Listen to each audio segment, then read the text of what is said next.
کر کے بھیجا۔ اللہم صلی اللہ سیدنا مولانا محمد بارک وسلم صلاۃ و سلام علیک یا رسول اللہ صلی اللہ علیہ وسلم۔ ہمارا ایک موضوع بن گیا ہے پیارے، ہمارا ایک مجاز بن جانا چاہیے ناموس رسالت پر۔ اگر کوئی سرکار کی شان پر توہین کرے، ہم سے جس طریقے سے ہو ہم اس کے خلاف جو ہے کہیں، لیکن اگر خاموش بیٹھے رہے، حضرت امام مالک کا قول لے لو، آپ فرماتے ہیں پھر امت کو مر جانا چاہیے۔ بہت بڑا جملہ ہے یہ، علماء کرام کی موجودگی میں بڑی ذمہ داری کے ساتھ بول رہا ہوں۔ اگر تم نے مصطفیٰ کی ناموس پر پہرا نہیں دیا ہے، مصطفیٰ کی شان پر گستاخی کی جا رہی ہے، اگر تم نے اپنے ہونٹوں کو نہیں کھولا ہے تو پھر تم اپنے ایمان کو تولو، پتہ نہیں تمہارے ایمان میں کہاں کمزوری ہے۔ کیونکہ ہم جو ہے جس ہندوستان میں رہتے ہیں اس ہندوستان کے آئین کے مطابق، اس کے قوانین کے مطابق ہم جو کام کر سکتے ہیں اس کے ماتحت کریں۔ ہم یہ نہیں کہتے کہ آپ جو ہے سڑکوں پہ نکل آئے، نہیں، بالکل نہیں، لیکن جو شریعت، جو قانون ہند جو کہتا ہے اس پر عمل کر کے ہم جو ہے کچھ نہ کچھ ضرور کر سکتے ہیں۔ بے شمار گستاخ پیدا ہوئے، اللہ انہیں غارت کرے، نیست و نابود کرے۔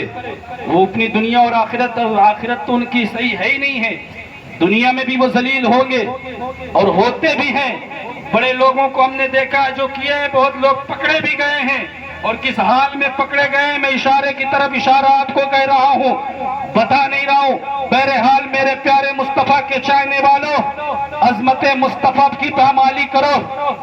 مصطفیٰ کی ناموس پر اگر جو ہے کوئی انگلی اٹھائے تو اس کا ہمیں جو ہے جواب دینا ہے، اگر خاموش رہے تو ہمیں اپنے ایمان کو تولنا پڑے گا۔ حضرت حلیمہ سعدیہ فرماتی ہیں، اے بیٹے عبداللہ یہ بکریاں آگے نہیں چلیں گی۔ کہا کیوں نہیں چلیں گی؟ کہا محمد پیچھے ہیں، بکریاں آگے کیسے چل سکتی ہیں؟ ان بکریوں کو بھی معلوم ہے کہ یہ کون ہے ان کے دولہا ہیں، یہ کون ہے ان کے والی ہیں، کیونکہ ان بکریوں کو رزق بھی ملتا ہے تو مصطفیٰ کے صدقے میں ملتا ہے۔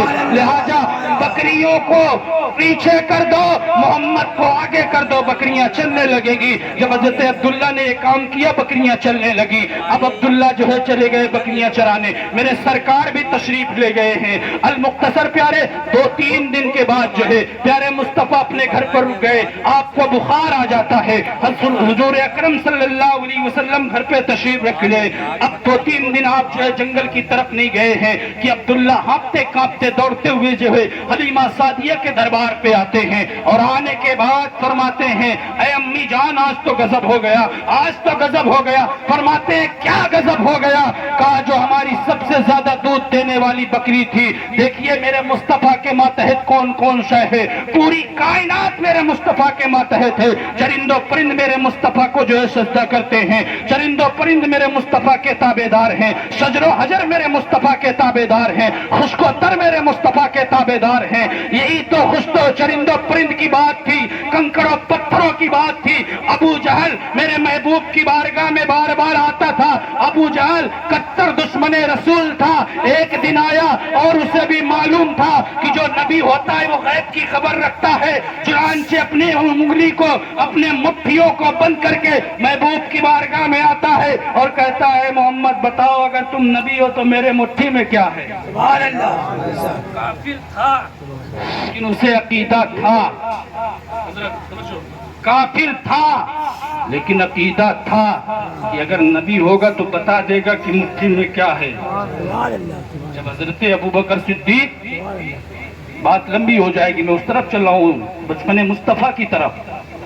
ابھی حضور کی چند دن کی زندگی ہے، چند سال کی آپ کی جو ہے عمر مبارک ہے۔ آقا کریم صلی اللہ علیہ وسلم، ابھی نبوت کا جو ہے اعلان نہیں ہوا ہے کہ جب عبداللہ ہانپتے کانپتے آئے اور کہا امی جان غضب ہو گیا۔ کیا غضب ہوا؟ جو ہماری سب سے زیادہ دودھ دینے والی بکری تھی اس کو شیر، جنگل کے شیر نے لے گئے۔ رونے لگی، رونے لگی۔ مصطفیٰ باہر تشریف لائے، امی کیا